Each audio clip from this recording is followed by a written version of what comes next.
रात के 2 बज रहे थे। फ़ोन की रिंग बजती है। 26 साल का आनंद नींद से जाग उठा और खुश होकर फ़ोन को रिसीव करता है।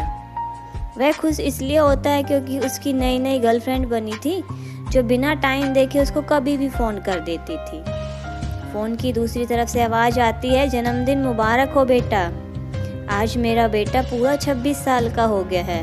मैं बहुत खुश हूँ। माँ की आवाज़ सुनते ही आनंद के चेहरे के एक्सप्रेशन बदल जाते हैं। वो गुस्से में बोलता है, माँ तुझे समझ नहीं आता क्या? इतनी सी बात के लिए इतनी रात को फ़ोन करते हैं। यह बात तो तू मुझे सुबह भी बोल सकती थी। और इतना कहकर वह फ़ोन काट देता है। थोड़ी देर बाद फिर से फ़ोन की रिंग बजती है। आनंद फिर से फ़ोन उठाता है, पर इस बार फ़ोन पर पापा होते हैं। आनंद इस बार आराम से बात करता है। थैंक यू पापा, आपने मुझे बर्थडे विश करने के लिए फ़ोन किया, वो भी इतनी रात को। पापा कहते हैं, नहीं बेटा, मैंने तुम्हें मुबारकबाद देने के लिए नहीं, बल्कि ये बताने के लिए फ़ोन किया है कि तुम्हारी माँ बिल्कुल पागल है। वो इतनी पागल है कि पिछले 1 महीने से मुझे हर दिन तेरा बर्थडे याद दिलाती आ रही है।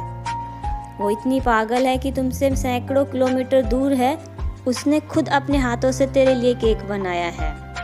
ऊपर से ये जिद कर कर बैठी है कि जब तक तुझे विश नहीं कर देती तब तक खुद ना खाना खाऊंगी और ना मुझे खाने देगी। आनंद सब ध्यान से सुन रहा था और उसे महसूस हो रहा था कि उसने अपनी माँ को फॉर ग्रांट ले लिया था। वो बोला, नहीं पापा, माँ बिल्कुल पागल नहीं है। पापा कहते हैं, नहीं बेटा, तू अपनी माँ के पागलपन को नहीं जानता, मैं जानता हूँ।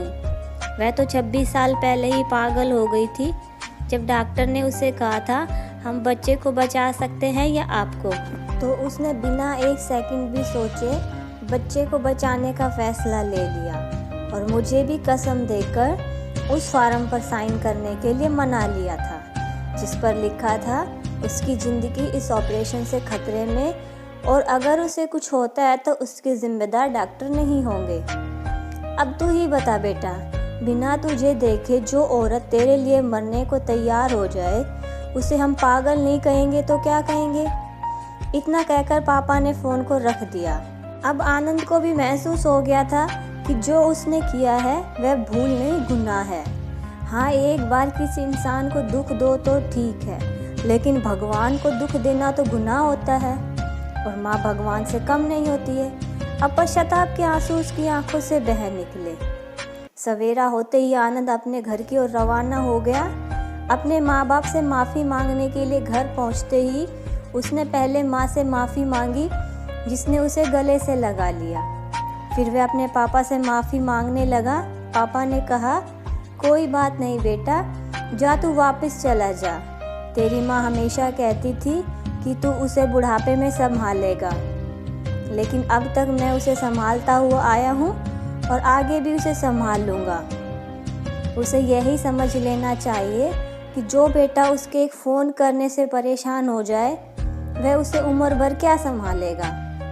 अब बाप की ऐसी कड़वी बातें सुनकर आनंद की आंखों से आंसू बहने लगी और वो सर झुकाए अपने बाप के सामने चुपचाप खड़ा रहा।